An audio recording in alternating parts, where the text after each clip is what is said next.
तो बिहार की राजनीति में ये पीला गमछा अब एंट्री ले लिया है और उसी पीले गमछे को डाले बिहार की राजनीति में नए खिलाड़ी बन गए हैं प्रशांत किशोर। जी हाँ, जय बिहार। विपक्ष कमजोर होगा, विपक्ष की आवाज कमजोर होगी। बिहार की बांकीपुर विधानसभा सीट के उपचुनाव नतीजों ने राज्य की सियासत में ऐसा भूचाल ला दिया है जिसकी गूंज दिल्ली तक सुनाई दे रही है। भारतीय जनता पार्टी के 30 साल के गढ़ और राष्ट्रीय अध्यक्ष नितिन नवीन की खाली हुई इस सीट पर जन सुराज पार्टी के संस्थापक प्रशांत किशोर ने ऐतिहासिक जीत दर्ज की है। आइए आज उस एक्सप्लेनर में आपको बताते हैं कि पीके की जीत का फॉर्मूला बना कैसे और कौन से वो कारण हैं जिनके चलते पूरी तैयारी की गई और फिर कैसे पीके के इस फॉर्मूले ने बांकीपुर की सीट को जीत में बदल दिया। आइए आपको पहले पूरी गणित समझाते हैं। बात करें बांकीपुर विधानसभा उपचुनाव की तो पूरे मतगणना के 32 राउंड होते ही प्रशांत किशोर का नाम घोषित। जनसुराज पार्टी के उम्मीदवार प्रशांत किशोर ने 64,151 वोट हासिल किए। उन्होंने भाजपा के उम्मीदवार नीरज सिन्हा को 19,946 मतों से पीछे छोड़ दिया। नीरज सिन्हा को 44,827 वोट मिले। वहीं राजद की उम्मीदवार रेखा गुप्ता को 14,273 वोट मिले और वे तीसरे स्थान पर रहीं। बांकीपुर उपचुनाव के लिए कुल 1,30,313 वोट पड़े हैं। क्या आप जानते हैं कि क्या है पीके का विनिंग फैक्टर? लंबे समय तक बीजेपी के इस कब्जे वाली सीट पर प्रशांत किशोर ने न सिर्फ सेंध लगाई बल्कि बड़े अंतर से जीत दर्ज कर बिहार की राजनीति को नया संदेश दिया है, क्योंकि कभी यह सीट लालू प्रसाद यादव की पार्टी भी नहीं जीत सकी थी। लेकिन इस बार जन सुराज ने बीजेपी के अभेद किले को ध्वस्त कर दिया है। पहला, स्वर्ण वोट बैंक में सेंध और युवाओं का भरोसा। प्रशांत किशोर खुद ब्राह्मण समाज से आते हैं। इसका सीधा असर बीजेपी और पारंपरिक स्वर्ण वोट बैंक पर पड़ा है। खासकर ब्राह्मण और शिक्षित वर्ग का एक बड़ा हिस्सा जन सुराज के साथ जाता है। वहीं बेरोजगारी, प्रतियोगी परीक्षाओं में पेपर लीक और नौकरी जैसे मुद्दों पर पीके लगातार सरकार को घेरते रहे हैं। इसका असर बांकीपुर के युवा मतदाता पर साफ दिखाई दिया और युवाओं का बड़ा वर्ग उनके समर्थन में खड़ा हो गया। दूसरा, आरजेडी का फीका चुनाव प्रचार। इस उपचुनाव में आरजेडी की चुनावी सक्रियता अपेक्षा से काफी कमजोर रही। वो चुनावी मोड में थे ही नहीं, क्योंकि पार्टी के बड़े नेताओं ने प्रचार में पूरी ताकत ही नहीं झोंकी। महागठबंधन के सहयोगी दलों की भी मैदान में सीमित मौजूदगी रही थी। इसका फायदा सीधे तौर पर प्रशांत किशोर को मिला है, क्योंकि बीजेपी विरोधी मतों का एक हिस्सा आरजेडी के बजाय जनसुराज की ओर शिफ्ट होता नजर आया। तीसरा, बदलाव की चाह ने बदला समीकरण। बांकीपुर सीट पर करीब 3 दशक से बीजेपी का दबदबा रहा है। पहले नवीन किशोर सिन्हा, बाद में उनके बेटे नितिन नवीन लगातार इस सीट का प्रतिनिधित्व करते रहे हैं। लंबे समय से एक ही राजनीतिक धारा के वर्चस्व के कारण मतदाताओं के एक वर्ग में बदलाव की इच्छा बढ़ रही। भ्रष्टाचार, महंगाई और विकास जैसे मुद्दों पर खासकर शिक्षित और शहरी मतदाताओं ने एक नए राजनीतिक विकल्प के रूप में प्रशांत किशोर को समर्थन दिया। मजबूत बूथ मैनेजमेंट और चुनावी रणनीति।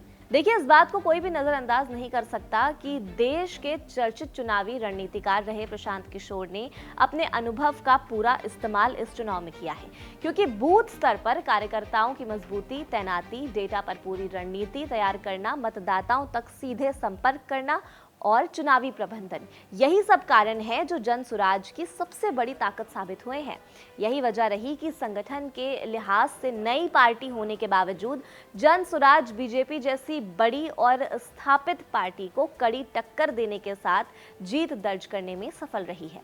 पांचवा, बीजेपी के उम्मीदवार चयन पर उठे सवाल।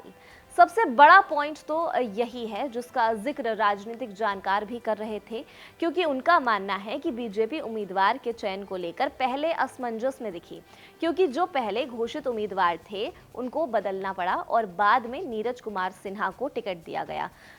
स्थानीय स्तर पर उनकी पहचान और जनसंपर्क सीमित माना गया। इससे पार्टी के कार्यकर्ताओं और मतदाताओं में भी अपेक्षित उत्साह नहीं दिखा, जिसका असर मतदान पर पड़ा है। खैर ये वो बिंदु थे जो उनकी जीत के जश्न का कारण बने थे। बांकीपुर का ये नतीजा सिर्फ एक विधानसभा उपचुनाव का परिणाम नहीं माना जा रहा है। आइए आपको प्रशांत किशोर की टाइमलाइन समझाते हैं। बिहार की राजनीति में आखिर वो कर दिखाया जिसे कभी नामुमकिन माना जाता था। जिस शख्स ने सालों तक दूसरे नेताओं को चुनाव जिताने की रणनीति बनाई, अब उसी ने खुद चुनाव जीतकर इतिहास रच दिया है। तो कौन है प्रशांत किशोर? कैसे एक चुनावी रणनीतिकार से लेकर विधायक बनने तक उनका सफर तय हुआ है और क्यों अब उन्हें बिहार की राजनीति का नया पावर सेंटर माना जा रहा है? प्रशांत किशोर, जिन्हें देश भर में पीके के नाम से जाना जाता है, उनका जन्म 20 मार्च 1977 को बिहार के रोहतास जिले में हुआ। उन्होंने पब्लिक हेल्थ की पढ़ाई और अपने करियर की शुरुआत संयुक्त राष्ट्र यानी यूएन से जुड़े स्वास्थ्य कार्यक्रमों में काम करके की, लेकिन उनकी असली पहचान राजनीति में बनी है। साल 2011 में गुजरात के लिए चुनावी रणनीति बनाने के साथ उनका राजनीतिक सफर शुरू हुआ। इसके बाद उन्होंने citizen for accountable governance (CAG) की स्थापना की, जो बाद में देश की सबसे चर्चित राजनीतिक रणनीतिक टीमों में से एक बनी। साल 2015 में बिहार विधानसभा चुनाव में महागठबंधन की जीत हो, 2017 में पंजाब में कांग्रेस की सरकार की जीत हो, 2019 में आंध्र प्रदेश में वाईएसआर कांग्रेस की ऐतिहासिक जीत हो, 2021 में पश्चिम बंगाल में ममता बनर्जी की वापसी हो या फिर तमिलनाडु में DMK की जीत हो, और तो और इसमें TVK भी शामिल कर लीजिए। इन सभी चुनावों में प्रशांत किशोर की रणनीति की चर्चा पूरे देश में हुई। इसी वजह से उन्हें भारत का सबसे सफल चुनावी रणनीतिकार माना जाने लगा। हालांकि दूसरों के लिए चुनाव जिताने वाले प्रशांत किशोर ने बाद में फैसला किया कि अब वो खुद राजनीति करेंगे। कुछ समय के लिए वे जनता दल में शामिल हुए, लेकिन विचारों में मतभेद के बाद पार्टी छोड़ दी। इसके बाद 2 अक्टूबर 2022 को उन्होंने जनसुराज अभियान की शुरुआत की। बिहार में गांव-गांव तक पैदल यात्रा कर उन्होंने लोगों से सीधा संवाद किया। करीब 2 साल तक हजारों किलोमीटर की यात्रा के बाद उन्होंने अपने अभियान को राजनीतिक दल का रूप दिया और जनसुराज पार्टी बनाई। शुरुआती चुनावों में उन्हें बड़ी सफलता नहीं मिली, लेकिन उन्होंने हार नहीं मानी। संगठन को मजबूत किया, कार्यकर्ताओं का नेटवर्क तैयार किया और विकास, शिक्षा, स्वास्थ्य तथा सुशासन को अपना मुख्य एजेंडा बनाया। अब बिहार के बांकीपुर विधानसभा चुनाव में मिली जीत ने उनकी राजनीति को नई पहचान दे दी है।